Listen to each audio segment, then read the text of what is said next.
दुनिया इंसानियत के अंदर बहुत सारे नज़रियात हैं, लेकिन खुदावंद का कलाम जो कि ज़िंदा कलाम है उसकी कोई मिसाल नहीं।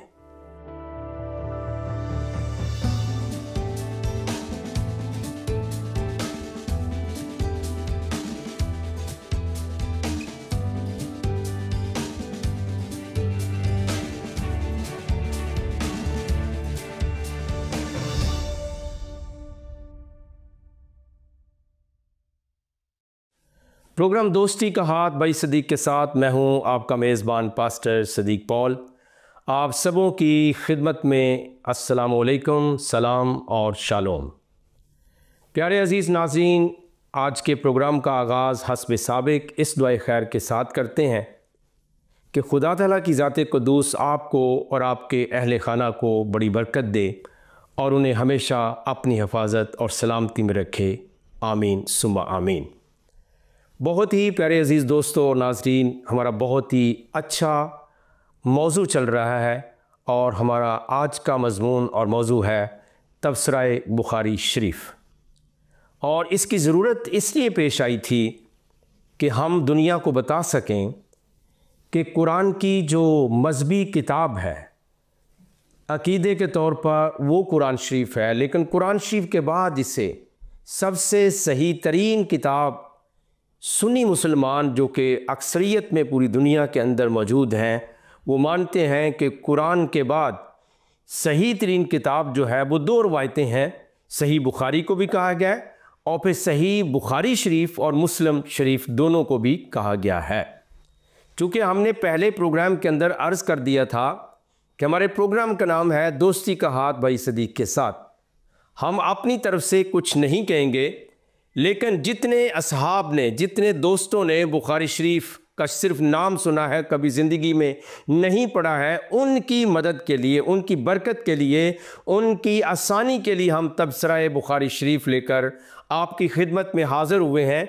और उम्मीद है कि आप हर एक प्रोग्राम से नई बात को सीख कर इस काबिल हो रहे हैं कि आप छुपे हुए राज़ों से पर्दा उठा सकें और जिन हदीसों को बड़ी बड़ी किताबों के अंदर बंद कर दिया गया है और सिर्फ उलमा का हक है, आपकी रसाई भी वहाँ तक हो गई है और आप इल्मी और अदबी गुफ्तगू करने के लायक हो रहे हैं ताकि दूसरों के लिए भी आप सबक का जो है वो आला तरीन मियार बने और दूसरों को सिखा सकें। पिछले हफ्तों के प्रोग्राम के अंदर आप सुन रहे थे तबसरा बुखारी शरीफ। आज अजीज़ान गिरामी हम पेज नंबर 106 और 107 में से कुछ पढ़ के आपको सुनाएंगे। और आपने अक्सर ये सुना है मुस्लिम उलमा के ज़रिए, मुफ्तियान उज़्ज़ाम के ज़रिए और दीगर लोगों के ज़रिए कि इस्लाम तलवार के ज़ोर पर नहीं फैला है, बल्कि अखलाक मुहम्मदी या आला तरीन अखलाक की बुनियाद पर इस्लाम फैला है। चूँकि हम अपने मौजू तक महदूद रहेंगे, हालांकि अगर हम जंग बदर का हाल तारीख़ी तौर पर पढ़ लें तो मैं मुख्तसर कमेंट करना चाहता हूँ वो जंग किस पर हुई थी। महज मार्का आराई करने पर, एक दूसरे के ऊपर जो है वो ज़ोर आजमाई करने पर ऐसा हुआ। लेकिन याद रखिए कि वहाँ से तारीख़ का आगाज़ होता है, बल्कि अरबों की नेचर में कबाइल थे, उनके अंदर मरने और मरने पर और फिर घोड़ा आगे दौड़ाने पर जनाबे हाली साहब ने इसके ऊपर कई नज़में लिखी हैं कि बरसों उनकी जंगें रहती थीं। आइए ज़रा हम आपको हदीस पढ़ के सुना रहे हैं। तो तबसरा बुखारी शरीफ में ये जिल्द अव्वल है बुखारी शरीफ की और पेज नंबर 106 मेरे सामने इस वक्त मौजूद है। और यहाँ पर हदीस में कोई बात लिखी है और वो मैं आपको पढ़ के सुनाना चाहता हूँ। लिखा, हमसे बयान किया अब्दुल्ला बिन मोहम्मद ने कहा, हमसे बयान किया अबू रू बिन अमारा ने कहा, हमसे बयान किया शाबा ने, उन्होंने वाक़द बिन मोहम्मद से, उन्होंने अपने बाप से, वो हज़रत अब्दुल्ला बिन उमर से नकल करते थे कि पैगम्बर इस्लाम ने फरमाया, मुझे ये हुक्म हुआ है कि लोगों से उस वक्त तक लड़ूं जब तक वो ये गवाही दें कि अल्लाह के सिवा कोई सच्चा खुदा नहीं और मोहम्मद उसके रसूल हैं। अब याद रखिए, यहाँ पर जो दावा आप सुनते हैं, जो बात आप सुनते हैं ज़बानी, वो और है, लेकिन बुखारी की इस हदीस में लिखा है उमिरतु अन उकातिलन नासा हत्ता यशहदु अन ला इलाहा इल्लल्लाह व अन्ना मुहम्मदुर रसूलुल्लाह। अब ये कंपल्शन देखिए, तलवार का जोर देखिए। यहाँ ये भी लिखा हो सकता था कि मुझे लड़ने का हुक्म हुआ है कि मैं कुछ और करूं, लेकिन खालिस तौर पे अपनी दावत को मनवाने के लिए और अपने रसूल होने को मनवाने के लिए लिखा है कि मुझे तो हुक्म हुआ है। अब लोग कहते हैं आपने कभी तलवार नहीं उठाई, इस्लाम जो है वो मोहब्बत और प्यार और अखलाक के ज़ोर पे फैला है। तो कहते हैं जी जो दो चीज़ें जब तक वो ना करें मैं उनसे लड़ूंगा। और फिर क्या लिखा है, और नमाज दुरुस्ती से अदा करें, ज़कात दें। जब वो ये करने लगें तो उन्होंने अपनी जानों और मालों को मुझसे बचा लिया है। अब याद रखें कि ये लिखा है कि उन्होंने अपनी जानों और मालों को मुझसे बचा लिया है, मुझसे बचा लिया है। अब ये कौन कह रहा है जी, अपनी जानों और मालों को मुझसे बचा लिया, मगर इस्लाम के हक से, और उनका हिसाब अल्लाह पर रहेगा। तो ये जनाब मन, ये हम आपको हदीस सुना रहे हैं। जो लोग कहते हैं कि जी इस्लाम तलवार के ज़ोर पे नहीं फैला है, उनको ये लफ्ज़ याद रखने होंगे कि लिखा है अन्ना रसूल अल्लाह काला उमिर, तो मुझे हुक्म हुआ है अन्ना औकातिल नास, मैं इंसानों का कत्ल करूं, हत्ता यशहदु अल्ला इलाहा इल्लल्लाह व अन्ना मुहम्मद रसूलुल्लाह, यहाँ तक मैं कत्ल करूं, मजबूर कर दूं तलवार के ज़ोर पर कि वो इकरार करें, मेरा कलमा पढ़ लें। इससे बड़ी और क्या बात हो सकती है जनाब। और आपने देखा कि यहाँ पर जो बात हमने आपके साथ बयान की है वो किस कदर अहम है और किस कदर जो है उस ज़बानी जमा खर्च से टकराती है जो मुस्लिम उलमाए कराम करते हैं। अब थोड़ी सी बात मैं एक और आपको सुना दूँ सूरा बकरा में से, और आपके लिए सारी बातें हम कर रहे हैं, और इसलिए हमने अर्ज़ किया कि हम अपनी तरफ से कुछ नहीं कहेंगे मगर जो बुखारी शरीफ के अंदर लिखा है वही कहेंगे। अब कुरान ये कह रहा है ला इकराहा फिद्दीन, और दीन में, इस्लाम में ज़बरदस्ती नहीं है। अगर ज़बरदस्ती नहीं है तो फिर कलमा पढ़वाने के लिए जनाब पैगम्बर इस्लाम ने क्यों कहा कि मुझे तो ये हुक्म किया गया है, ये नहीं कि किसी और चीज़ के लिए, ये नहीं कि इलाका फ़तह करने के लिए, बल्कि स्पेशली जो पहले दो जुज़ हैं, नुकात हैं, वो ये कि वो मेरा कलमा पढ़ लें और मुसलमान हो जाएं, और फिर इस तरह से उनके जान और माल मुझसे महफूज रह सकते हैं। अगर वो ये नहीं करेंगे तो फिर जान भी महफूज नहीं और माल भी महफूज नहीं। और फिर यहाँ जान और माल की बात आई है, फ़ाइज़ा फ़ालू ज़ालिका असमु मिन्नी दमाहुम व अमवालुहुम, यानी अपने खूनों को, अपनी जानों को बचा लिया है और अपने मालों को भी उन्हें बचा लिया है अगर वो ये काम करेंगे। अगर नहीं करेंगे तो फिर कुछ भी नहीं होगा। आइए एक और हदीस पे तबसरा करते हैं।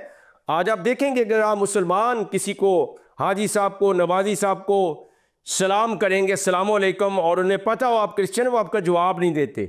हालांकि ये हदीस बुखारी की 107 नंबर पेज है। और अम्मार ने कहा 3 बातें जिसने अपने अंदर इकट्ठी कर लीं उसने ईमान को जोड़ लिया। एक तो अपना इंसाफ अपने जी में करना, यानी अपने ज़मीर के साथ, और दूसरे सबको सलाम करना, वाकिफ और जनबी, और तीसरे तंगी होने पे खर्च करना। अब सलाम करने के बारे में ये कहा गया किस किस को सलाम करना है कि उसको वो जानता हो या ना जानता हो, ठीक है जी। और फिर कहते हैं कि यहाँ पर क्या है, वह बदलुल सलाम लिल आलम, कि पूरी दुनिया के लोगों को सलाम करना है। अब अगर इस हदीस के मुताबिक हम बात करेंगे कि सबको सलाम करना है, तो आज मुसलमान गैर मुसलमानों को सलाम करते नहीं बल्कि हकारत की नज़र से देखते हैं, उन्हें कोई तीसरी और चौथी किस्म की मखलूक समझते हैं।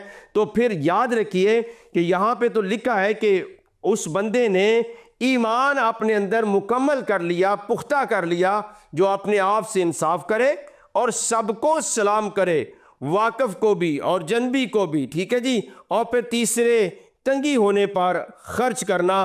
तो ये नाबेमान ये खसलतें, ये कहाँ की खूबियाँ जो है वो आज के मुसलमान के अंदर आप नहीं ढूंढ सकते। तो याद रखिए, मैं कुछ और आपको आगे लेकर चलता हूँ और सफ़ा नंबर 110 पे तफसीर बुखारी शरीफ हमारा मौजू है।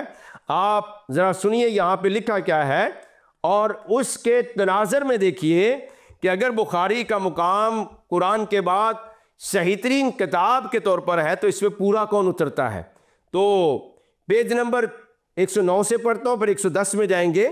यहाँ पे एक हदीस है कि अबू हुरैरा से उन्होंने पैगम्बर इस्लाम से फरमाया, मुनाफिक की 3 निशानियाँ हैं। और 3 निशानियाँ क्या है? जब बात कहे तो झूठ कहे, जब वादा करे खिलाफ करे, और जब उसके पास अमानत रखें तो खयानत करे। आज ये तीनों की तीनें जो बातें हैं वो जनाब मन मेरे मुसलमान बहन भाई दोस्तों के अंदर बदरजा उत्तम पाई जाती हैं। और जिनको वो काफिर कहते हैं उनका मियार यहाँ तक चला गया है कि ये खुद जो है made by China, made by Japan, made by America, दवाइयाँ वहाँ की और जो मशीनें हैं वो वहाँ की, आलात वहाँ की ढूंढते हैं। क्यों ढूंढते हैं? मोबाइल फ़ोन वहाँ के ढूंढते हैं, गाड़ियाँ वहाँ के ढूंढती हैं, क्योंकि जनाब अगर वो बात करेंगे जिनको आप काफिर और गैर मुस्लिम कहते हैं तो वो झूठ नहीं बोलेंगे, अमानत रखेंगे तो खयानत नहीं होगी, वादा करेंगे तो खिलाफ वर्जी नहीं होगी। आप मगरबी दुनिया के अंदर जाकर देखिए, अगर वो बात कहेंगे तो उसके ऊपर जो है वो कमिटमेंट है, वो पूरी करेंगे। और अगर कोई चीज़ आपने उनके यहाँ रखी है यानी स्टोरेज में जमा करा दी है और आपके पास उनके हकूक़ हैं तो वहाँ से ज़ाया नहीं होगी। और फिर अजीज़ों याद रखिए, जब वो वादा करेंगे तो पूरा करेंगे। अगर वादा पूरा ना हुआ, खुदा ना खास्ता, वो आपसे झूठ नहीं बोलेंगे बल्कि आपको कंपनसेट करने की कोशिश करेंगे, सॉरी करेंगे। लेकिन ये तीनों खूबियाँ जो हैं हमें नज़र नहीं आती। आप कहेंगे जी बहुत ज़्यादा जो हाजी लोग हैं, नमाजी लोग हैं। मैं अपनी ज़िंदगी का तजर्बा आपको बता सकता हूँ, मेरे बहुत सारे दोस्त हैं, लेकिन याद रखिए कि वो इस्लाम के नाम पर, इंशाल्लाह के नाम पर, माशाल्लाह के नाम पर, बस अल्लाह के वज़ल से कल मिलेंगे, इन चीज़ों के नाम पर वो झूठ बोलते हैं। और मेजॉरिटी लोगों की ऐसा करती है और उसमें शामिल होती है।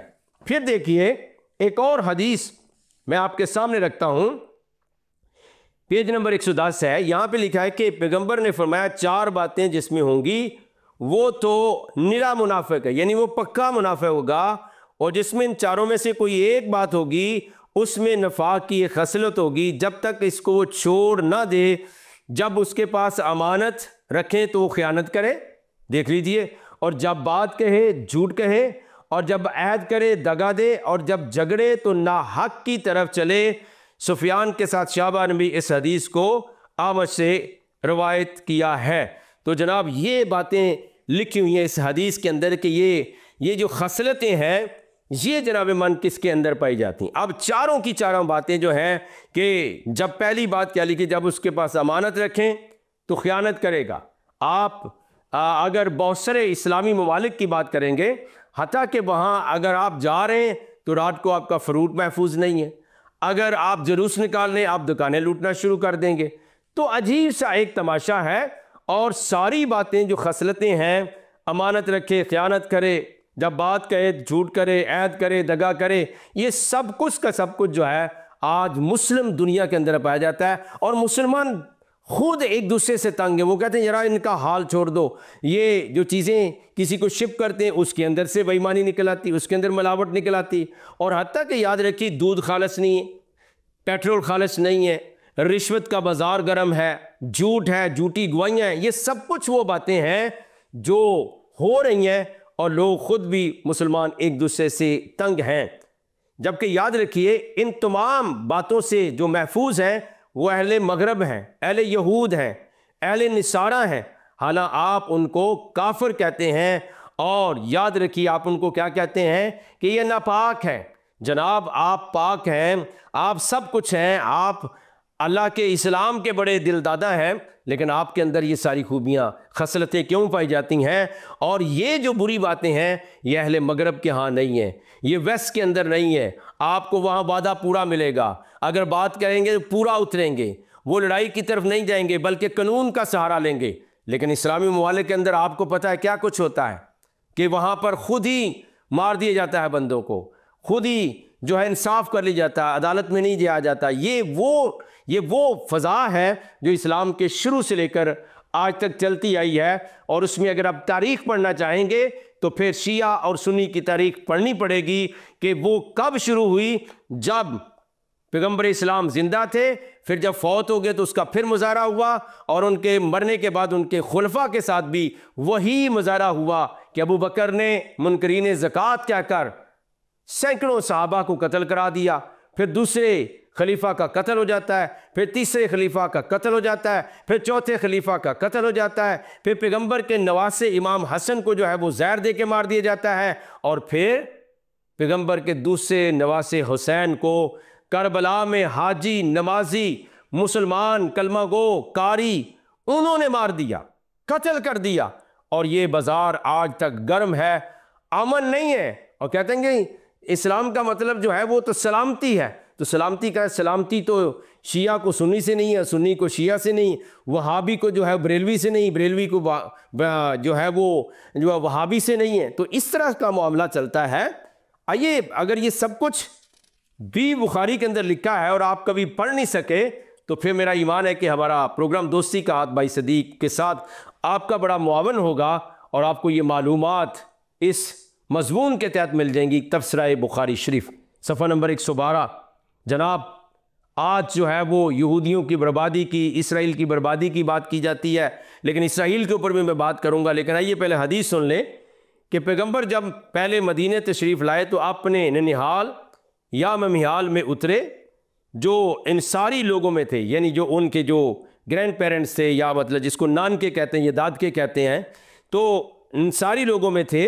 और आप 16 या 17 महीने तक मदीना में बैतुल मुक़द्दस की तरफ मुंह करके नमाज पढ़ते रहे, और आप ये पसंद करते थे कि आपका किबला काबे की तरफ हो जाए। और पहली नमाज जो आपने काबा की तरफ पढ़ी वो असर की नमाज थी, और आपके साथ और लोग भी थे, और इनमें से एक शख्स जो आपके साथ नमाज पढ़ चुका था, एक और मस्जिद वालों से गुजरा और वह रुकू में थे, बैतुल मुक़द्दस की तरफ मुंह किए हुए। उस शख्स ने कहा, मैं अल्लाह का नाम लेकर गवाही देता हूँ कि मैंने अभी पैगंबर के साथ काबे की तरफ नमाज पढ़ी है। वो सुनते ही जो लोग थे वो काबे की तरफ उन्होंने मुँह फेर लिया। और जब आप बैतुल मुक़द्दस की तरफ नमाज पढ़ा करते थे तो यहूदी और दूसरी किताब वाले निसारा खुश थे। जब आपने अपना मुंह काबे की तरफ फेर लिया तो उन्होंने बुरा माना। अब जनाबन ये बात जो है ये लिखी हुई है कि आपने 16-17 महीने किसकी तरफ लिखा हुआ है कि किबला बैतुल मुक़द्दस सित्ततन अशरा शहरन के उसकी तरफ मुंह करके नमाज पढ़ते रहे। आज भी याद रखिए, अगर आप बाइबल मुक़द्दस को पढ़ेंगे तो दुनिया की सबसे मुस्नद इल्हामी रूहानी ईमानी ये किताब खुदा का जिंदा कलाम है। इसमें आपको जब सुलेमान के अहवाल के ऊपर पढ़ेंगे ओल्ड टेस्टामेंट के अंदर तो आपको मिलेगा कि सुलेमान ने जो खुदा का घर बनाया उससे पहले रूए ज़मीन के ऊपर कोई घर नहीं था। और ये सुलेमान ने दुआ की थी कि जहाँ से कोई अपना मुंह करके, रुक करके या हाथ उठा के तेरे घर की तरफ दुआ करे उसे सुन लेना। तो ये पैगंबरों ने जो मुकर्रर किया था किबला वो बैतुल मुक़द्दस है, वो बैतुल मुक़द्दस है। और आज भी सच जो है वो छुपाए से नहीं छिप सकता है, आज भी मुसलमानों के मुंह से निकलता है नारे। आप वॉल चॉकिंग दीवारों पे देख सकते हैं कि किबला अव्वल की आज़ादी तक जंग रहेगी, जंग रहेगी। भैया आपने किबला अपना बना लिया है, अब किबला अव्वल की क्या ज़रूरत है। और याद रखिए कि ये जो मामला है बैतुल मुक़द्दस का, आप पूछने में हक बजानब है कि अगर वो नमाज उसकी तरफ पढ़ते थे मुंह करके तो वो किसका हुक्म था? क्या ये हुक्म अल्लाह ने दिया था? क्या पहली किताबों में था?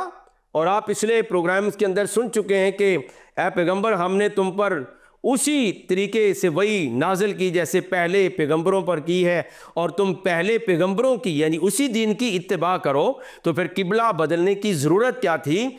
और अगर 16-17 महीने उधर नमाज पढ़ी जाती रही या रुक करके तो वो किसके हुक्म से था? और जब किबला बदल गया तो फिर क्या था? अभी हदीस के अंदर भी आपने सुना है कि ये वो करते तो थे लेकिन पसंद क्या था?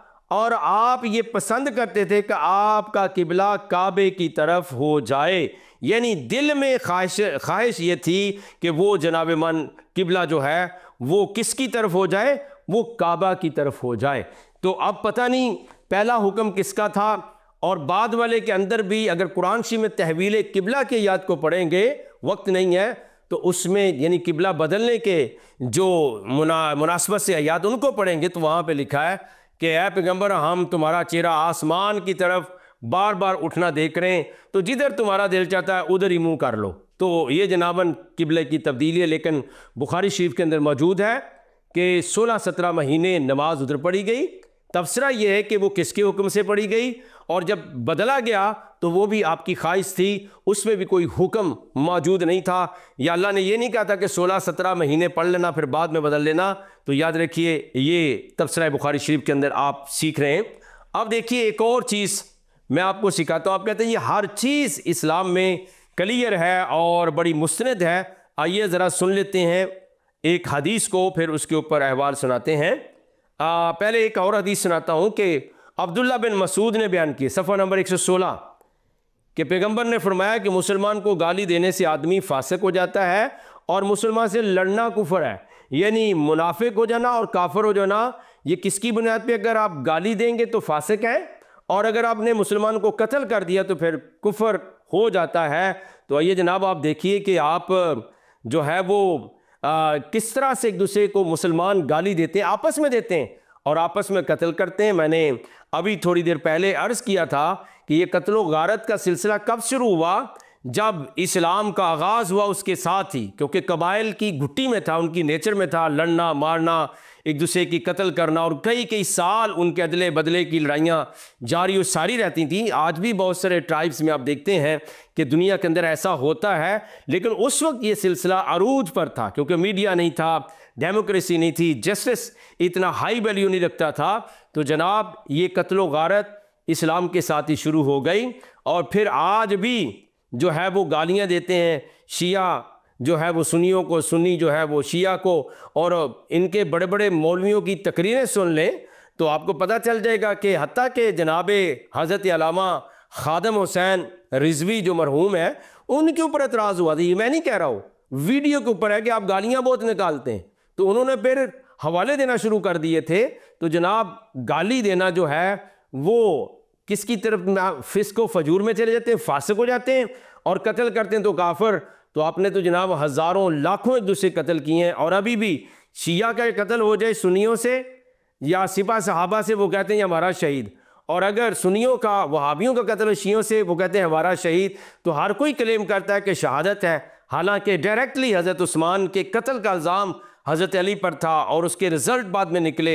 जनाबे मुआविया जो है उनके साथ क्या कुछ मामला रखा गया, हज़रत अली की कितनी मुखालफत की गई। बारकैफ ये हमारा मौजू नहीं। तो जनाब, ये एक दूसरे को गालियाँ भी देते हैं, एक दूसरे को कत्ल भी करते हैं, और एक बहुत बड़ा मुअम्मा मुस्लिम दुनिया के अंदर आज भी मौजूद है। तो वो कहते हैं जी, नाइट ऑफ जो पावर है, ठीक है जी, यानी शब कदर जो है वो क्या है, जिसको हम रमज़ान के महीने में ढूंढते हैं। आइए ज़रा मैं हदीस पढ़ के सुनाना चाहता हूँ कि पैगंबर अपने हुजरे से निकले, लोगों को शब कदर बताना चाहते थे कि वो कौन सी रात है। जैसे आप रमज़ान आने वाला है, मुसलमान 27वीं रात को ढूंढते हैं, फिर 29 को ढूंढते हैं, मुख्तलिफ रवायात हैं लेकिन मिलती नहीं है।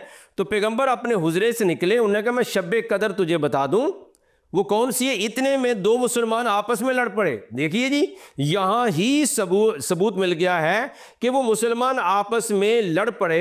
ये लड़ते भी हैं, ये कत्ल भी करते हैं, ये गालियाँ भी एक दूसरे को निकालते हैं, और गंदी गालियाँ निकालते हैं। मेरा ख्याल शायद उतना कोई और इस तरह की गालियाँ नहीं निकालता होगा जिस तरह की ये निकालते। तो लिखा है कि वो मुसलमान आपस में लड़ पड़े, और आपने फरमाया मैं तो इसलिए बाहर निकला था कि तुमको शब कदर बतलाऊँ, और फ़लाँ फ़लाँ आदमी लड़ पड़े, तो वो मेरे दिल में से उठा ली गई, और शायद इसी में तुम्हारी कुछ बेहतरी हो। ऐसा करो, शब कदर को रमज़ान की 27वीं, 29वीं, 25वीं रात में ढूंढो। ये जनाब आप देखिए कि पैगंबर इस्लाम बाहर निकल रहे हैं कि बहुत बड़ा राज बताएं मुसलमानों को, लेकिन आगे ही दो मुसलमान लड़ पड़े और उनको वो बात भूल गई। अब बताइए जनाब कि कुरान में तो ये लिखा है कि पैगंबर अगर कोई बात भूल जाए या मनसूख कर दें तो हम उस जैसी या उससे बेहतर लाते भी हैं।